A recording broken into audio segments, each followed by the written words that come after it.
नमस्कार, लीनाज रेसिपी मराठीमध्ये तुमचे खूप खूप स्वागत करते। आज मी तुम्हाला मस्त अशा झणझणीत अशा गरमागरम चिकोल्या दाखवते। वरण चिकोल्या सर्वांच्याच घरी बनवतात, वेगळं काही नाही, पण जरा हटके पद्धत दाखवते। आठवड्यातून 2 वेळा तरी नक्कीच बनवाल अशी पद्धत दाखवते। इथं मुगाची डाळ घेतली, अगदी लहान वाटी घेतली। 1 लहान वाटी मुगाची डाळ, अर्धी वाटी तुरीची डाळ घेतली। तुम्ही डाळींचं प्रमाण तुमच्या आवडीनुसार घेऊ शकता। तुम्ही नुसत्या तुरीच्या डाळीच्या पण चिकोल्या करू शकता। मी दोघं डाळी एकत्र करते आणि तुरीची डाळ जरा कमी घेतलेली। आता ह्या डाळी मी 2-3 पाण्याने स्वच्छ धुते आणि 3-4 शिट्ट्या काढून घेते, मग तुम्हाला दाखवते। एकीकडे शिजते तोवर आपण पीठ भिजवून घेऊया चिकोल्यांसाठी। इथं मी 1.5 वाटी गव्हाचं पीठ घेतलंय, फक्त थोडंसं मीठ टाकलंय त्यात। तर मी याचा छान असा घट्ट गोळा मळून घेते। पीठ चांगलं मळून घेतले। आता थोडंसं तेल लावून चांगलं मळून घेते। अजून चिकोल्यांचं पीठ पण मळून झालंय। इथं मी थोडीशी तयारी करून ठेवली, डाळ शिजवून ठेवली। थोडीशीच घोटली आहे, जर अशी डाळ दिसली चिकोल्यांमध्ये तर छान पण लागते चवीला आणि दिसायला पण छान वाटतं। इथं मी थोडीशी तयारी करून ठेवली फोडणीची। 1 कांदा टाकते बारीक कापून, 1 हिरवी मिरची घेतली, थोडी कोथिंबीर, आलं असं मी बारीक कापून घेतलंय आणि थोडा लसूण 1 10-12 पाकळ्या घेतल्या, त्या बारीक कापून घेतल्या।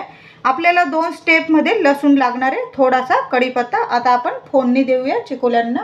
कढई ठेवलेली, 1 ते 1.5 चमचा तेल टाकते। तेल चांगलं गरम झालं की जिरं मोहरीची फोडणी देऊया। मोहरी, जिरं मोहरी छान तडतडलं की आपल्याला कांदा परतून घ्यायचा आहे 1-2 मिनिटासाठी।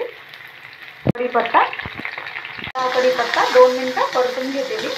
कांदा थोडासा परतत आला की त्यात हिरवी मिरची, थोडंसं आल्याचे तुकडे आणि अर्धा लसूण टाकते। अर्धा आपण नंतर वापरणार आहोत। आता हे पण आपल्याला छान असं परतून घ्यायचंय, लसणाचा आणि आल्याचा कच्चटपणा जाऊस्तो। साहित्य चांगलं परतले गेले। कांदा खूप पण मी लाल नाही करत आहे, आपण भाजीला करतो तसा एवढा नाही करत आहे, थोडासा कमी करते। आता आपण बाकीचे जिन्नस टाकूया। थोडासा हिंग टाकते, पाव चमचा हळद आणि लाल मिरची पावडर मी 1 चमचा वापरते। तुम्ही काळा मसाला वापरत असाल तो पण टाकू शकता। मी इथं फक्त लाल तिखटाचं चिकोल्या करते। 1 चमचा लाल मिरची पावडर टाकलेली आहे मी। ते चांगले परतून घ्यायचे। मी चिकोल्या 5 लोकांसाठी बनवते, म्हणून डाळीचं प्रमाण मी एवढं घेतलंय। तुम्ही कमी जास्त डाळ करू शकता। चांगले छान परतले गेले। आता आपण घोटलेली डाळ टाकूया। त्यानंतर पुन्हा मी डबाभर पाणी टाकते। डाळ काही शिल्लक राहिली असेल डब्याला ती पण निघून जाईल।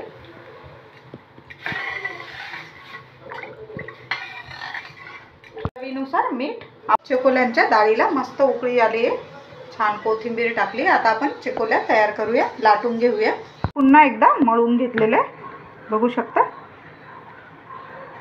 आता आपण चपात्यांना घेतो त्यापेक्षा थोडासा मोठा उंडा घ्यायचा आहे आपल्याला। जर असा जाडसर चिकोल्या असल्या, अगदी खूप जास्त नाही जाड, पण अगदी एकदम पातळ लाटल्या आपण तर त्या रश्श्यात विरघळू शकतात, म्हणून जरा जाडसर चिकोल्या लाटते मी। चपातीपेक्षा अगदी बारीक जाडसर, त्यापेक्षा थोडी जाड पोळी लाटून घेतलेली बघू शकता। आणि आता आपण कापून घेणार आहोत। तुम्हाला ज्या आकारात कापायच्या तुम्ही कापून घेऊ शकता।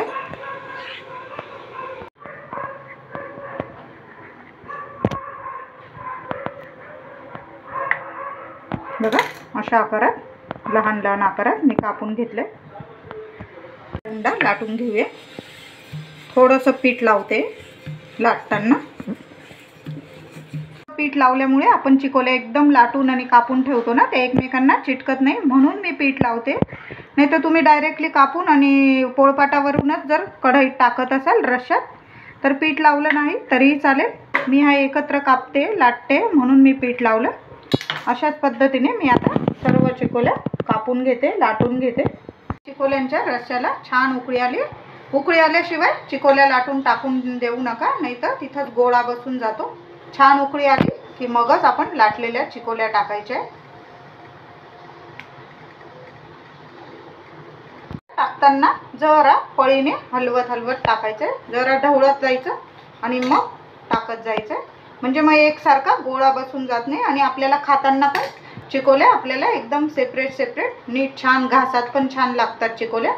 नाहीतर एकदम पिठाचा गोळा बनून जातो, म्हणून अशा ढवळत जायचं. चिकोल्या टाकून घेतलेल्या. आता आपल्याला एक 8 ते 10 तरी छान वाफवून घ्यायचे, शिजवून घ्यायचे चिकोल्या. आता मी गॅस एकदम बारीक करते आणि पळी अशीच ठेवते आणि असं अर्धवट झाकण ठेवते. पण मी अधूनमधून एक काही सेकंदाला मी झाकण उघडून ढवळून घेणारे चिकोल्या, म्हणजे चांगल्या शिजून जातात. आपल्या चिकोल्या बघू शकता छान अशा शिजून पण गेलेल्या. वर एक पॅन ठेवलेला आहे. 1 चमचाभर तूप टाकते मी. तूप चांगलं तापलं. थोडंसं जिरं टाकते. थोड्याशा लसणाच्या पाकळ्या बारीक कापलेल्या. इथं मी 2 बेडगी मिरची घेतली, त्यातल्या बिया काढून घेतल्या मी आणि अशा तुकडे करून टाकले. हा तडका चांगला आपल्याला मस्त असा खमंग करून घ्यायचा आहे. लसूण छान तळून घ्यायचा आहे त्यातला, आणि मिरच्या आणि लसूण. मिरची छान तळले गेले. इथं बघू शकता अगदी थोडंसं रंगापुरता मी तिखट टाकते, आणि मिरचीतल्या मी बिया काढून टाकल्या. बिया जर राहिल्या तर जास्तीत जास्त तिखटपणा आपल्या चिकोल्यांमध्ये उतरतो, म्हणून मिरचीचा फक्त स्वाद यायला पाहिजे म्हणून मी मिरच्या अशा बारीक करून टाकल्या, म्हणजे 2-2 तुकडे करून टाकले. आता हा आपला तडका एकदम छान तयार आहे. गॅस बंद केला आहे आणि लगेच चिकोल्यांमध्ये हा तडका आपल्याला टाकायचा. बघू शकता मस्त अशा जरा हटके चिकोल्या आपण केलेले आहेत, म्हणजे वरून तूप तेल घेण्याची गरजच नाही. वरून आपल्या इथं खानदेशात वगैरे खिचडी किंवा चिकोल्या वगैरे असल्या आपण तूप तेल घेतल्याशिवाय तो पदार्थ खातच नाही.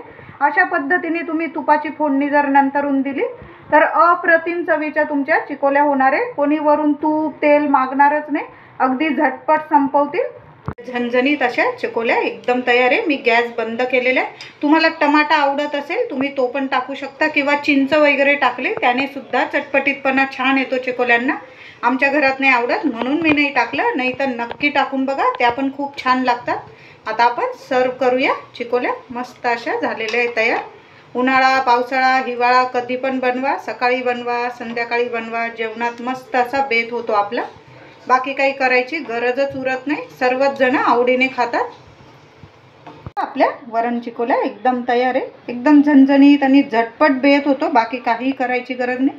रेसिपी आवडली असेल, आज जरा मी थोड्याशा वेगळ्या पद्धतीने तडका देऊन तुम्हाला चिकोल्या दाखवल्या. वरून कोणी तूप तेल मागणार नाही अशा पद्धतीने मी तुम्हाला दाखवल्या. रेसिपी आवडली तर नक्की लाईक करा आणि सर्वांना शेअर करा, म्हणजे अशा छानशा चिकोल्या सर्वांना चाखायला मिळतील. आणि आपल्या चॅनलला नक्की सबस्क्राईब करा. धन्यवाद.